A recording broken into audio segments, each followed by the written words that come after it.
Pro Group Management. Workers' comp that works for you.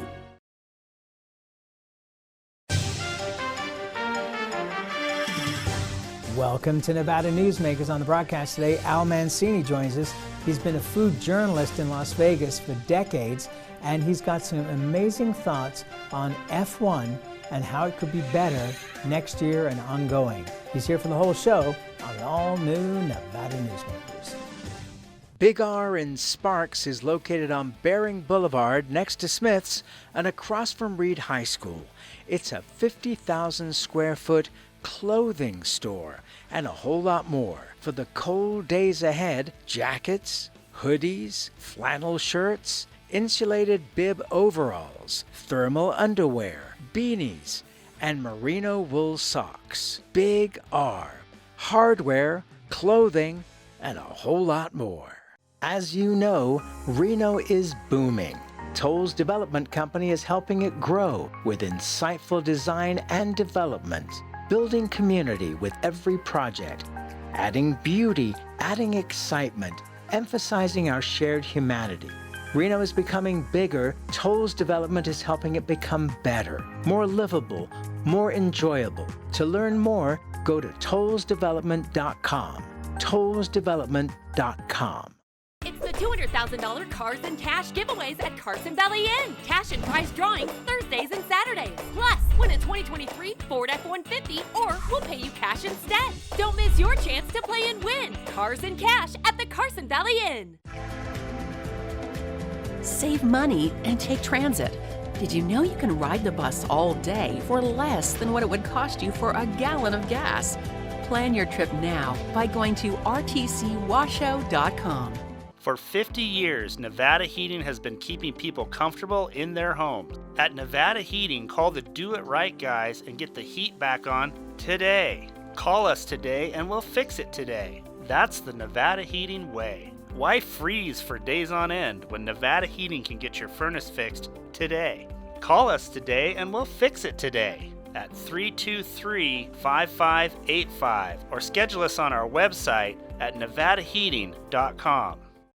This is Nevada Newsmakers with host Sam Shad, a no-holds-barred political forum. Now, from the Nevada Newsmakers broadcast headquarters, here is Sam Shad. Delighted to welcome to the program somebody I have been reading on and off for years. Al Mancini is here.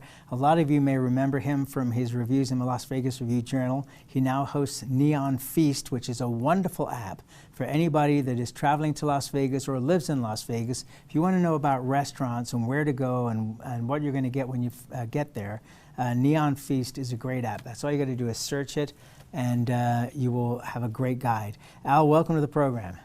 Yeah, thanks for having me. It's great to be here. Well, the reason I'm having you is because Abby Whitaker, my good friend and a good friend of this program, reposted a column that you wrote on Facebook, and I thought it was remarkable because it was about F1, and it tied up in a neat bundle all of the problems with F1 and all the solutions for F1 going forward.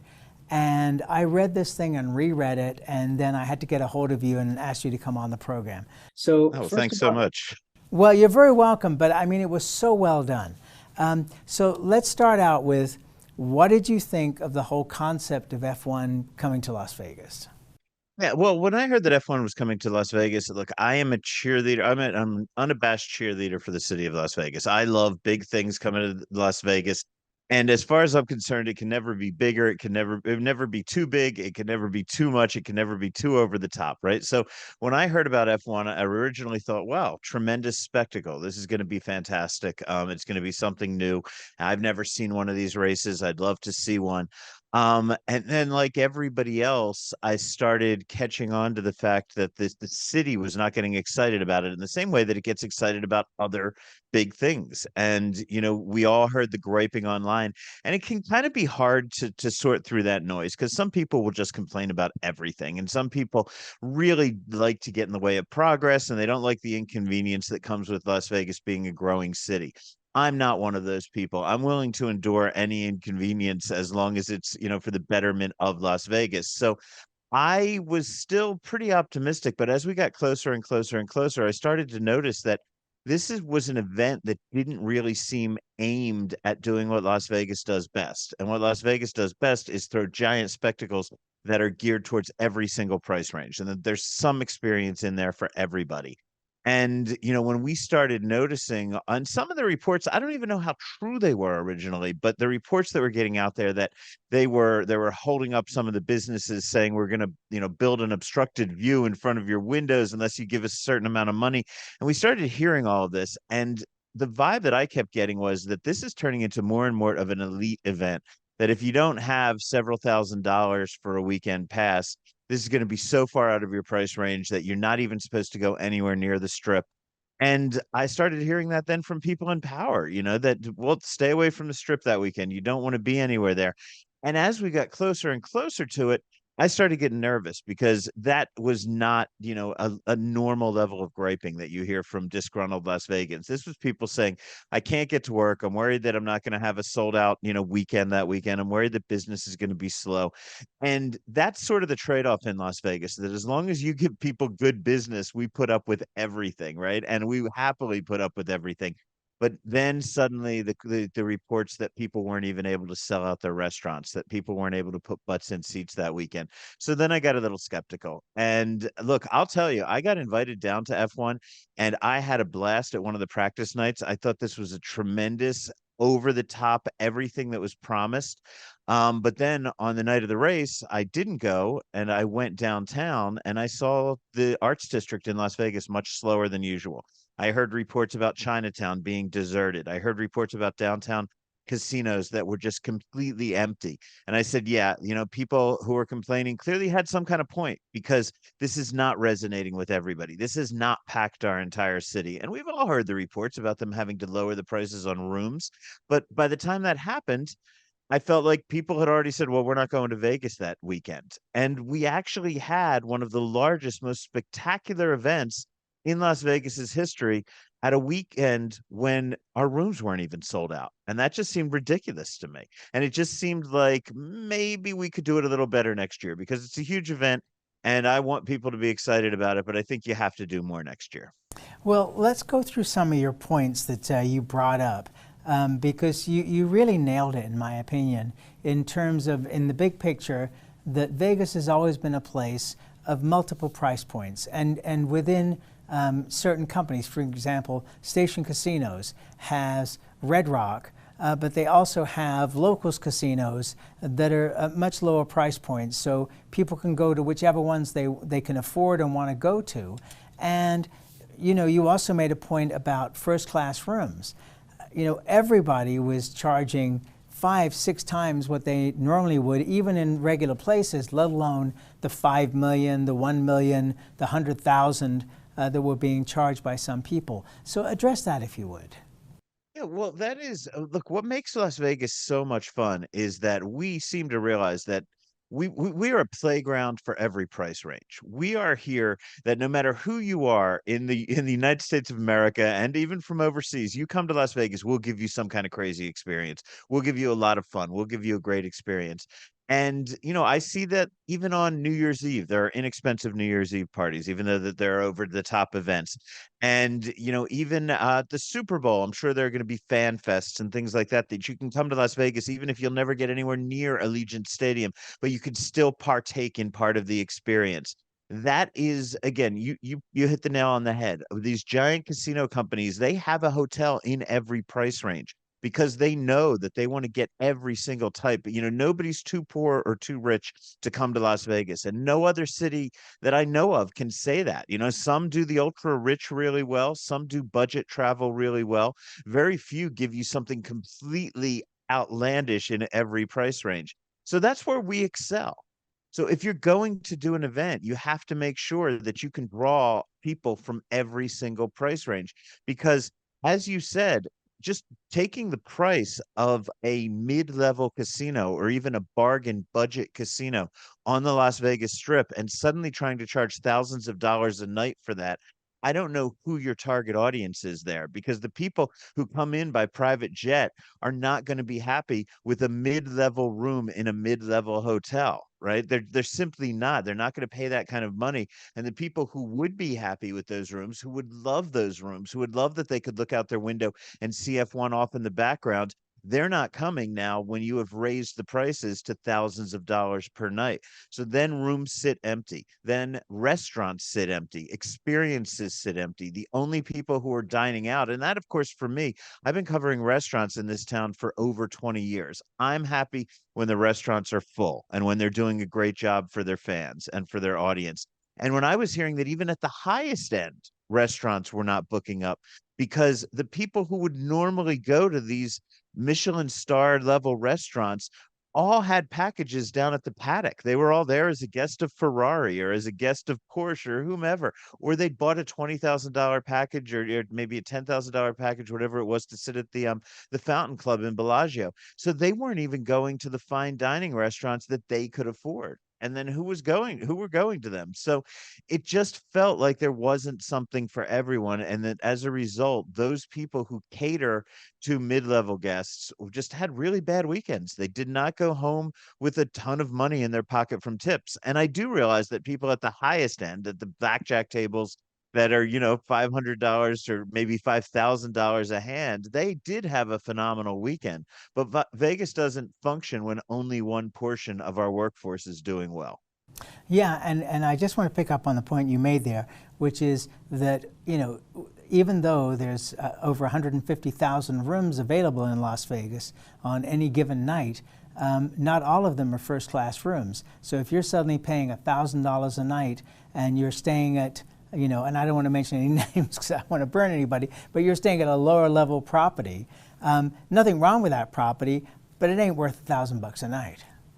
Yeah, it's not. And if you can, so who's going? Who are you drawing there? Who are the people? Are they then going to spend the money to stay at $1,000 a night for a mid-level property, a mid-level room? And then are they really going to go out and buy multi-$1,000 packages? I mean, there's just not that many people. And I think F1 has to realize that. And by the way, great organization. It seems they put on a great event. I don't have anything against, F1. I want to see them succeed. But I think they have to realize that this is not some other city where you come into and you say, hey, look, we made all of your hotels be sold out at 80%, right? As if that's a favor to that city. That's not a favor to Las Vegas, having, whatever the occupancy rates are. We do 90+% occupancy most weekends, at least as far as I know. And yes, this did sort of come in a dead period, but Las Vegas doesn't really have dead periods anymore. We haven't since the pandemic. We've had people in rooms just about every weekend from the pandemic. So when you have a less than sold out weekend in Las Vegas, that's actually a disappointment to a lot of people. And it doesn't matter how many of the private jet class you brought in and put into the super high roller suites if the rooms 5 stories below them are empty. I think that NFR is an example of what can be done because the town is sold out for 10 nights for NFR, the National Finals Rodeo, and yet a ton of people don't have tickets to Thomas and Mack, but all the properties put on parties and they entertain the folks. You don't have to actually go. Like you were saying, getting into Allegiant for the Super Bowl, you're not necessarily going to make it, but you're going to have a great time in Las Vegas. So I think that that's one thing that everybody needs to think about. The other thing is, and Tick Segerblum was on the program a couple of weeks ago talking about the inconvenience for all of the employees on the Strip and having to get bussed in. And it shows that, and this is so ironic, that the monorail, which was dying so many times when it was under private ownership, is now thriving under the Convention Authority and being used for all manner of things, and yet it's going to have to go away because you can't get the trains and the parts anymore. But do you think that the NFR idea is more of one that could be utilized here, whether, again, there's something for everybody? Yeah, I think the NFR idea is, it definitely shows how you have people in every price range, something for everybody. You just want to be in the city while it's going on, right? And that's the fun thing about every event that really electrifies Las Vegas. It's just fun to be here while it's happening. You come for March Madness, you may never leave your own hotel, sports book, right? You may never go out for anything fancy, but you're in the city while something great is happening. And that's so now, by way of comparison, Then we have F1 where something great is happening and everybody's being told, don't come downtown, don't come close to the event, stay far away, right? It's anathema to what Las Vegas is all about. Las Vegas is always supposed to be about get as close as you can to the action as you possibly can afford. I've never heard of government officials telling people to stay away from the strip. I mean, I've been living here 20 years. I can't remember anybody ever saying, if you don't have to be there, don't go to the strip, because normally we want everybody on the strip. So yeah, it was crazy. But that was the reason. It was hard to park. It was hard to get the buses that commuted you there. The locals who worked on the strip were getting more and more and more aggravated, every day as this thing approached. And again, I think everybody would have gone home happy if they had a huge weekend, if they all had a lot of money in their pocket and they were headed back to their local video poker bar flush and all the money was trickling down through the economy. I honestly believe everybody would have forgotten about the inconvenience and said, okay, man, but you know what? We all made money, because that is what is at the heart of it here in Las Vegas. But that didn't happen. And then suddenly all of those months of inconvenience, all of those weeks of, having to add an extra hour to your commute each way and no payoff, then I think it kind of bubbled over. And I wasn't trying to pile on that negativity. I was really trying to work out in my head, how could the greatest entertainment city on earth do this huge spectacle and so many people were not happy? And I really just tried to deconstruct what I was hearing in the unhappiness. Well, and I agree, and that was the reason I wanted to join. If it had just been a big burn on Las Vegas and the event, that would have been a different story. You'd have just been one of many writing things like that. But you were so constructive. Let's take a break. We'll come back, and I've got some other ideas for you. We'll be right back after this timeout. Retail's impact on Nevada's economy? Enormous. 8,600 businesses, large and small, employing 145,000 workers. And last fiscal year, retail paid tax on nearly $60 billion in sales. We're the Retail Association of Nevada. We support retail, we help it grow, and we mean business. RANNV.org.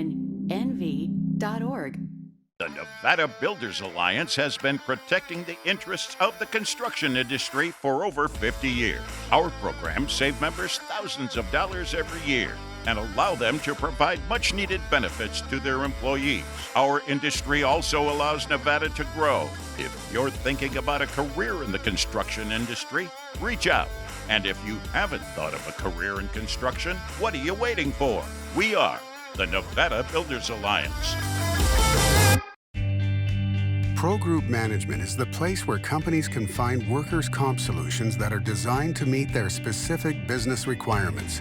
As regulations evolve, Pro Group takes a proactive approach to clear the path to make sure your business stays ahead of the curve. Knowing your workers' comp program is optimized, you can focus on other important matters related to your growing business. Pro Group Management, workers' comp that works for you. 'Tis the season for the Holiday Cash Express at Tamarack Casino. We're trimming the tree with weekly cash giveaways, including a $5,000 winner every Saturday, plus $70,000 in grand prize stocking stuffers, including two $15,000 Holiday Cash winners guaranteed. It's a good time to win at Tamarack Casino. This is Nevada Newsmakers. And back on Nevada Newsmakers, we continue our conversation with Al Mancini. He runs the Neon Feast Guide, which is a great app that you can get from your app store, and I thoroughly recommend it.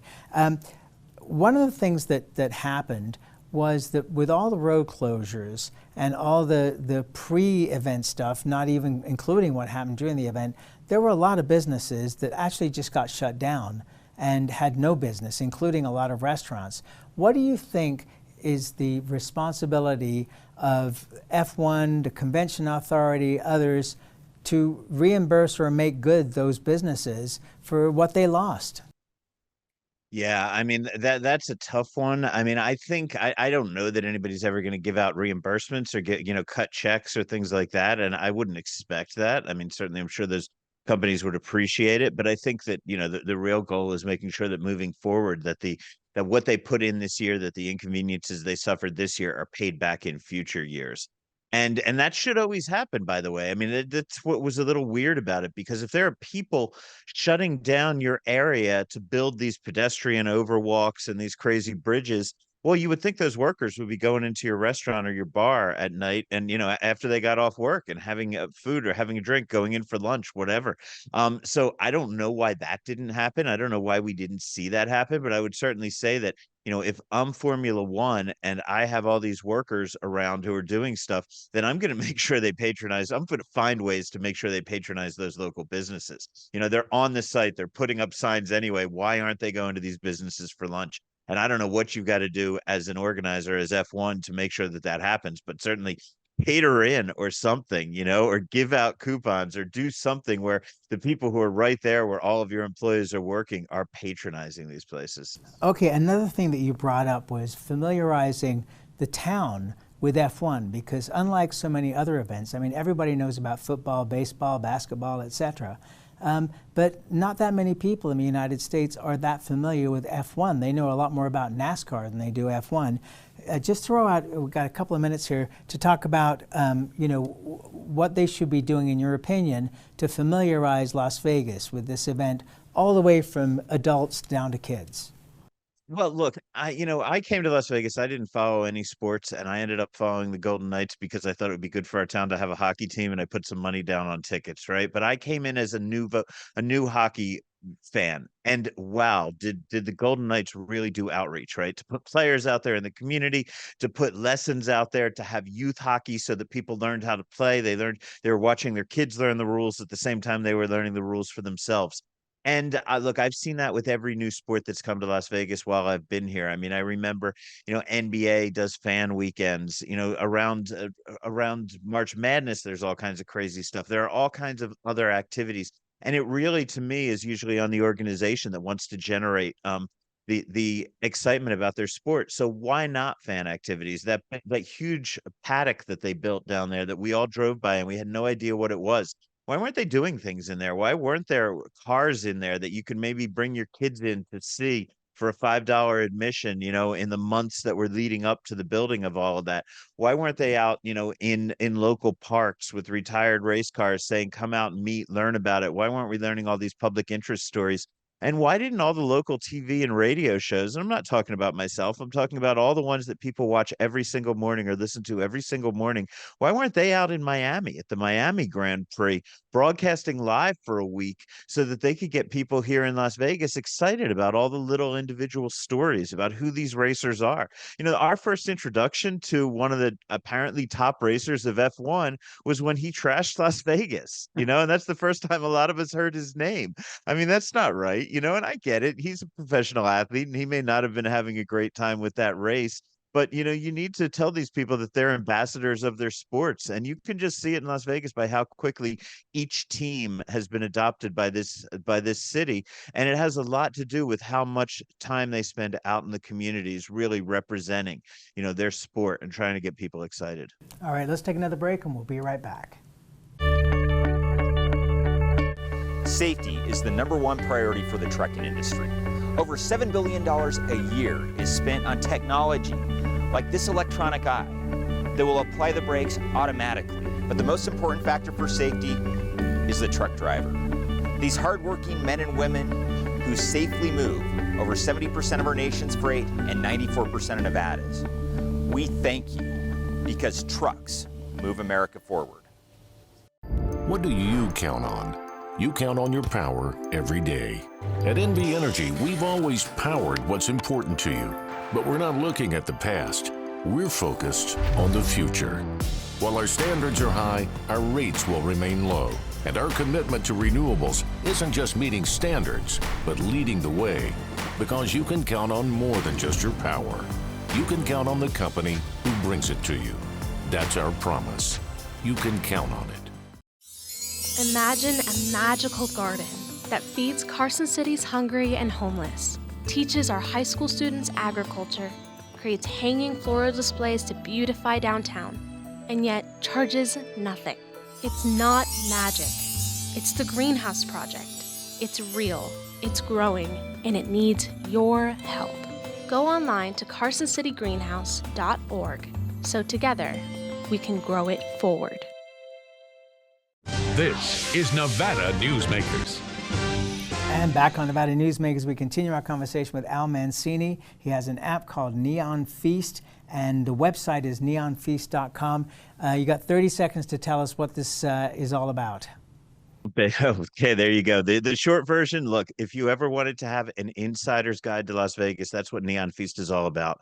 I've been writing about food in this town for over 20 years, but I've done it as a professional journalist with big papers, small papers. And the one thing a journalist does compared to a critic is we interview experts. We don't just try to give you our own personal opinion. So as a journalist, I just send out surveys to the people that I know and trust, the chefs at the absolute best restaurants. And I say, where do you dine? Where do you send your friends and your family when they're looking for cheap eats, a date night place, someplace to celebrate a special occasion? Where do you go for when you want Japanese? Where do you go when you want Italian off the strip? I send out this survey to people who really know what they're talking about. I get all their answers back, and that's how we created Neon Feast. There's about 100 categories. They range from date night restaurants to, again, cheap eats to special occasion restaurants. To each ethnic cuisine, to where to watch the game, things like that. And these are all places that local F&B professionals send their friends and family. So that's what it's all about. It's about coming to Vegas and asking an insider where you should eat. Well, it's a great website and it's a great app, neonfeast.com, or just search Neon Feast in your app store. And thank you so much for doing this, Al, and thank you so much for writing this. I think this will be a great guide to a lot of industry professionals to see how they can make the next two F1s terrific, so that there'll be another 7 years after that, and nobody will be complaining. They'll all be thrilled because of what you did. Thank you, sir. Come back again soon, and let's talk about restaurants, okay? Sounds great. Anytime. All right, and we'll be right back. Remember 2010 in Northern Nevada, 13 to 14% unemployment, thousands of homes in foreclosure, Nevada's casinos closing? Families in the Reno-Sparks area were hurting. Many were losing everything. Then Story County launched a game changer for our region, a public-private industrial partnership, streamlined permitting, slashed bureaucracy, attracting Fortune 500 companies that made Nevada their home. Story County generated a river of cash to area communities. Economic studies by the state and others for the Gigafactory consistently show positive economic benefits for our region. $4 billion in local wages, $17 billion in consumer spending and economic activity, over $100 million in taxes to Washoe, Story, Reno, Sparks, and Nevada, just for the Gigafactory alone. Story County, improving Northern Nevada one industry at a time.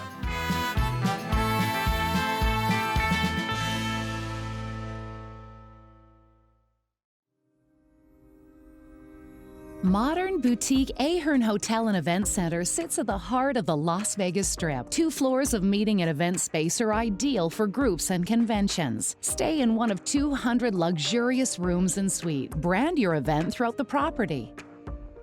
Flexible event spaces make for easy planning and personalization. Take over the entire hotel with a full buyout option. Thanks for watching Nevada Newsmakers. You can catch us online 24 hours a day at nevadanewsmakers.com, or you can download the podcast wherever you like to get your podcast. We'll see you on the next broadcast.